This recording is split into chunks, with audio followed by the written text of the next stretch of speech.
balance and coexist. In life, a lot of times you need to find your balance, right? You need to calibrate. Anxiety, I've been learning how to deal with it. I do not think that it will go away. It is always going to be there. Today is the 4th of March 2022 and today is a Friday directly from Singapore. This is your host Henri and Co-host Mike here. The co-host. So this is our second take of our podcast and we're still in the learning process, but it's where we are right now, learning by doing.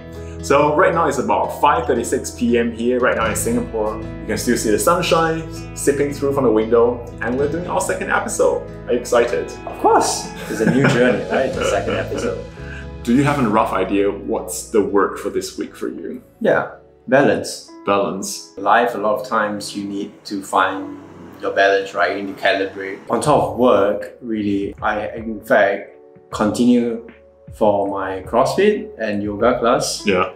I have spent some time with my friends and even family together with mom as well. I think there are so many things that's happening in life every day. So you can already think like there are 4 major stuff that's going on this week and still I'm trying to find a balance. From week to week, you know, it's always trying to calibrate and find the right balance for that week, you know, but despite the commitments that I have for this week, I feel that I balance it pretty fine. Interesting. How about yours this week? My word for this week, it just popped up to me 2 days ago, is anxiety.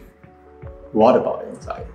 I did went through some anxious moment this week because I was thinking like, oh, how can I grow my audience on my video? Am I doing something wrong? And I had 2 accountability calls with some of my YouTuber partners who are also doing YouTube. And you know, it's nice to listen to what they say because some of them are a bit more advanced, some of them are less, you know, so we always have a very good opinion exchange over there, which is a very good support.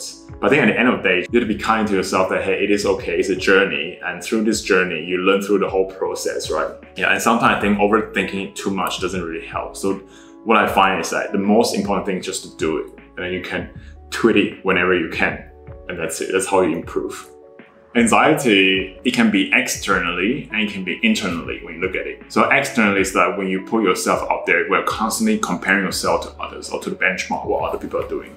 And that causes you to have anxiety that, you know, you should have done this, you should have done that, you could even do more. But a lot of time it is how you think within yourself. So this anxiety that you're feeling stems from expectation that you have? For myself, yeah, to some extent, of course, because throughout the day, let's just take it very simple. Like throughout the day, I always write my to-do list the night before. So before I go to bed, I'll write my to-do list for the next day. So sometimes when there's a lot of things happening, like when your to-do list is so long, that's when I feel the most anxious because I'll be constantly thinking and worrying whether I could finish those lists. So it's the imaginary list is always there, just like constantly reminding me that, hey Henry, you have to finish this, you have to finish that. So that makes me feel anxious. And I know I need to control that. There's a certain way of doing it, like, you know, you need to prioritize what's most important, what's not. But sometimes just throughout the day, even though you have planned things out, but there's always a lot of things coming in. I don't know, like your delivery, or you have to cook for lunch, or you have to pack for a new journey, or you have to, I don't know, just clean your house or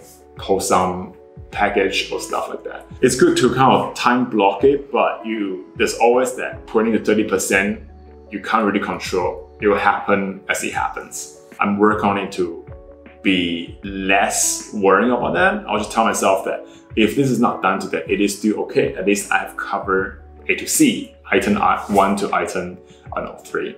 So then that's still okay. But how often do you feel anxious? Pretty often. And it all stems from to-do list? I think a lot of it is my own expectation for myself. Even when I was working with the company before, it's about the whole expectation that I have for myself, whether I can deliver the things to the colleagues or to the clients, for instance. And somehow I think also the time that I've spent, the years I spent in Germany also contribute to that as well. The whole working culture and dealing with things is a bit different.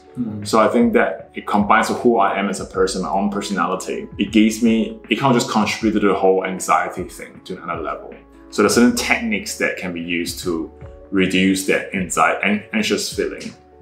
For instance, when I was going through that therapy session last year, so one of my friends was saying that, you know, when you have that anxious feeling, what you need to do is close your eyes, taking deep breath, and just keep observing your breath, you know, do the breath work. And then imagine that you're a tree and then you are putting roots into the ground through your feet. So you just imagine it's keep going down. And at the same time, when you breathe in, so you feel like you're uplifting yourself. So kind of do that process of extending and distracting. And until that, you can feel you're more calm.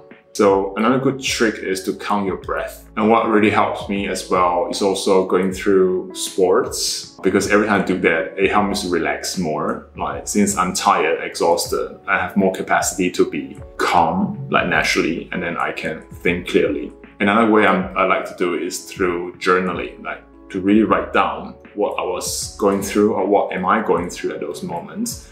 It doesn't have to be thinking too deeply into it, but just like let my string of thoughts run really well and just pin down whatever thought that's come to my mind onto the paper. Because a lot of time when you keep writing, there's certain clarity over there. So when you flip through, you will see the clarity on what's happening within you and how you could possibly find a solution to manage your anxiety. Because anxiety is the thing that is always going to be there. So it is important to recognize it and to kind of deal with it. I think some people think that it is not possible because they probably just think that it does not exist as long as you don't think about it. But I don't think that's right. I don't think that's the right approach. I do think that you need to encounter that. Otherwise, this kind of internal voice will keep coming back to you all the time. So that's something I've been learning how to deal with it. And I do not think that it will go away. I think it is always going to be there, but just how I mitigate and then how I recognize them, how I work through and solve it, you know.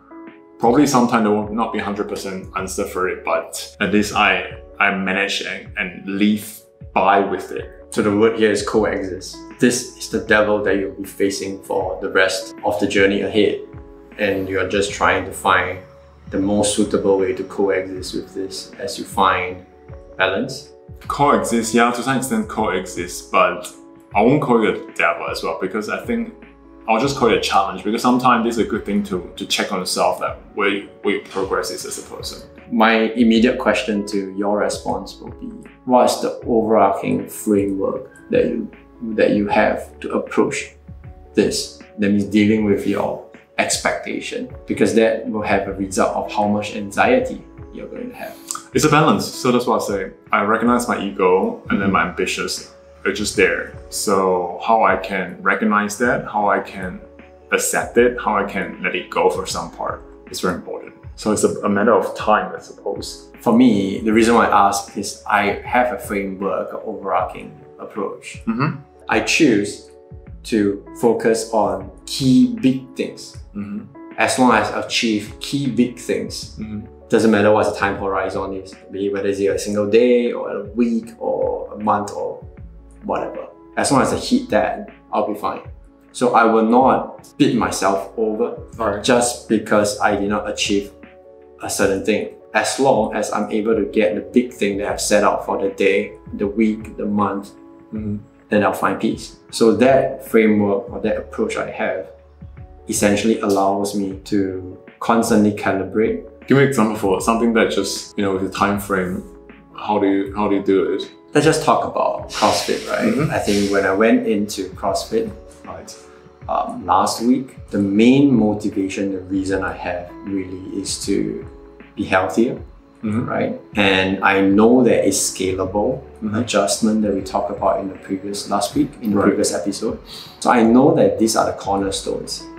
I know these are the things I can control. But the big thing, the big aim that I have is to be healthy, be stronger, and just improve a little bit every single session.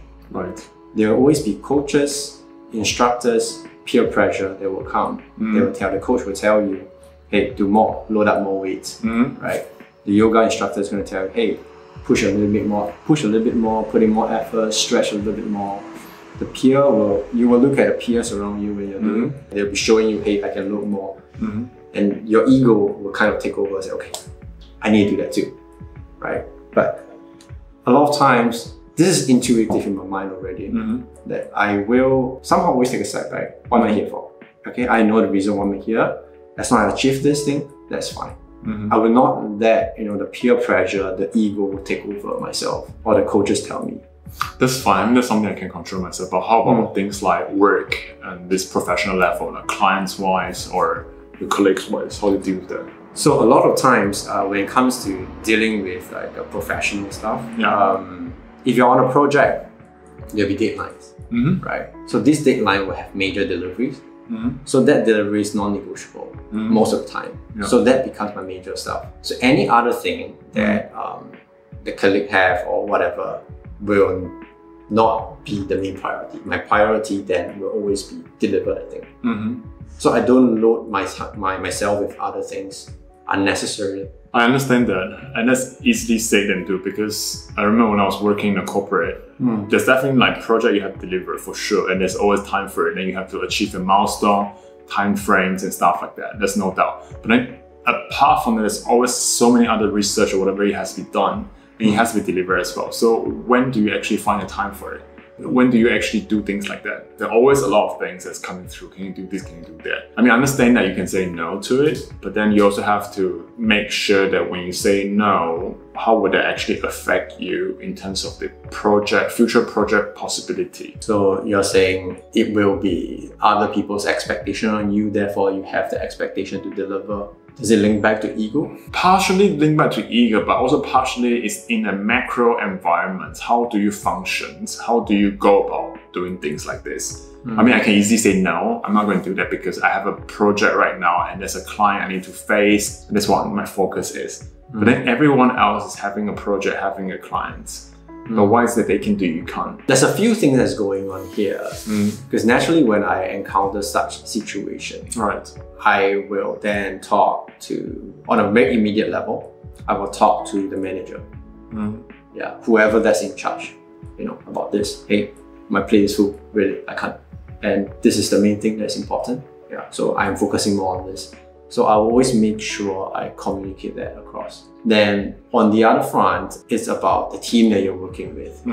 I think constantly when you're working professionally, you are on the lookout for a team that can work well together, that understand. At the very least, the dynamic will probably be good and that at around 80%. What I'm trying to drive at here is the environment. The work environment. You want me to sleep less and produce this, yes, but it's at the expense of some other things that are more important. I have had those conversations with my manager back then. And how do you turn out? You can do it.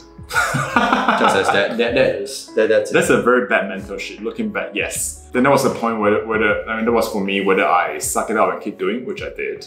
But then it drove me to, in a way, insanity. Just like not very pleasant. I think through that process, I believe you will also know what you like and what you do not like, right? So it's a learning process for that. So that also made me think like, if I were to work by myself, which I am right now, and I feel happier, I would say, because I control the time that I work, I'm more flexible, I can plan my time around.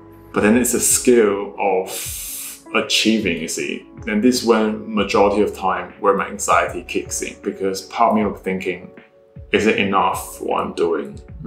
Choose your devil then. What we are talking about here is two different things, two different devils. First is the anxiety that you feel because you're trying to drive to reach a certain goal. This, at your current situation, you can control it. The other devil we're talking about is not this, right? The other devil that we are in fact talking about is working from somebody else, people pushing it down to you. You're not at a control seat, and you do not like that. So which devil do you want to deal with? Probably more anxiety. Yes. So then you look at the anxiety proportion. Is this anxiety enough, or I need it a bit lesser? So this anxiety comes from we talk about the expectation that you have. At the same time, it's got to do with the control. How much control do you want it? You want more control, does it mean that there's going to be you're going to be more anxious? Or less control, less anxious? Interesting thought. I think a lot of time I always go back to who I am as a person, you see. But also realize that when I have too many things on my to-do list, I get paralyzed. I just can't do much. You know, there's this theory, 80-20 rule. Yeah. You know about that, right? So the 80% of the results come from the 20% of your effort. Yeah, I believe in that. Therefore, I don't beat myself over for small things. I focus on that 20% of things I need to do to produce that 80%. Let's talk a little bit about, investment, right? I know a bit of everything.